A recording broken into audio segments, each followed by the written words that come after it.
Halo semuanya, selamat datang di sesi bedah materi kita kali ini. Hari ini kita bakal ngebongkar tuntas sebuah proses yang sering banget bikin pusing, yaitu publikasi akademik. Ya, kita akan memandu kamu selangkah demi selangkah, dari yang tadinya cuma menatap layar kosong, sampai akhirnya karya kamu berhasil tembus dan dipublikasikan di jurnal Sinta. Jujur aja nih, denger kata jurnal ilmiah itu kadang bikin kita langsung overthinking duluan kan? Tapi tenang aja, hari ini kita bakal ubah mindset itu 180 derajat.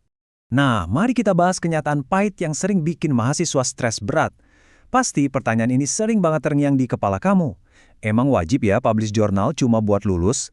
Jawabannya suka nggak suka bagi sebagian besar dari kita, iya wajib. Entah itu buat syarat tugas akhir, seminar, atau skripsi, ini adalah realita akademik yang harus dihadapi.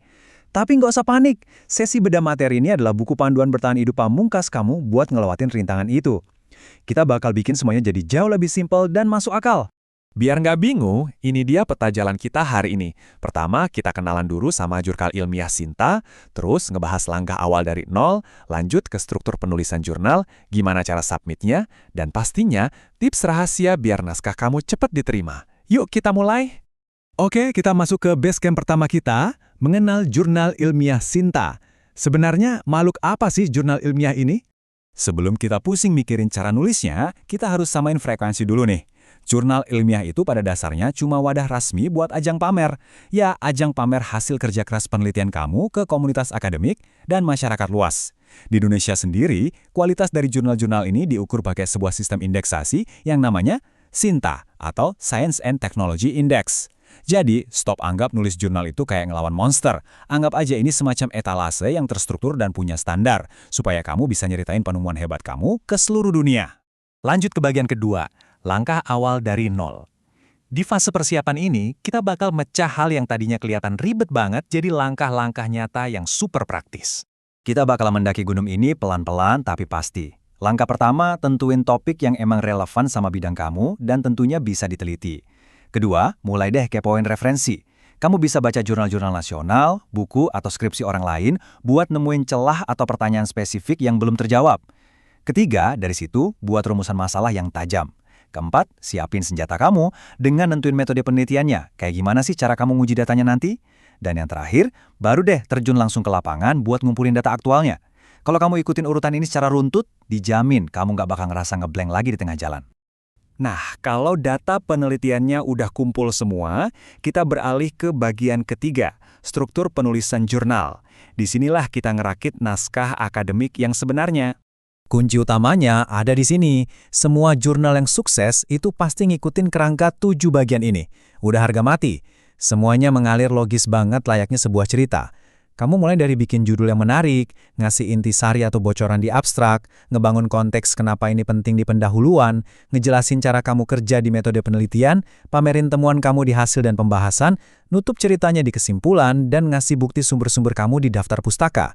Kalau kamu udah paham kerangka ini, percaya deh, setengah dari beban nulis kamu udah beres. Eits, perjalanan belum selesai. Sekarang kita masuk ke bagian keempat. Cara submit ke Sinta. Kita bakal ngelewatin proses yang katanya bikin deg-degan ini, yaitu submit naskah lewat sistem OJS atau Open Journal Systems.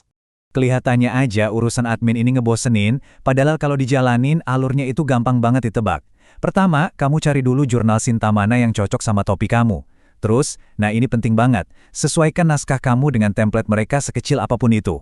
Habis itu, kamu tinggal bikin akun di website jurnalnya, upload naskah kamu, dan masuk deh ke fase review oleh para ahli. Kalau revisinya udah beres semua, sampailah kita di fase puncak. Naskah kamu resmi terbit dan bisa dibaca sama semua orang. Sekarang, kita sampai di base camp terakhir, yang pastinya paling kamu tunggu-tunggu. Tips cepat diterima. Ini dia rahasia jalur cepat biar naskah kamu langsung dilirik sama para reviewer tanpa banyak drama. Hal pertama yang wajib kamu lakuin adalah pakai referensi-referensi terbaru biar tulisan kamu kelihatan up to date. Pastiin juga data yang kamu pakai itu 100% asli, bukan hasil ngarang. Terus, yang paling krusial, hindari plagiarisme. Nggak ada ampun buat yang satu ini. Gunakan bahasa Indonesia yang baku dan formal, dan jangan pernah sekalipun nyoba-nyoba melanggar template dari jurnal tersebut.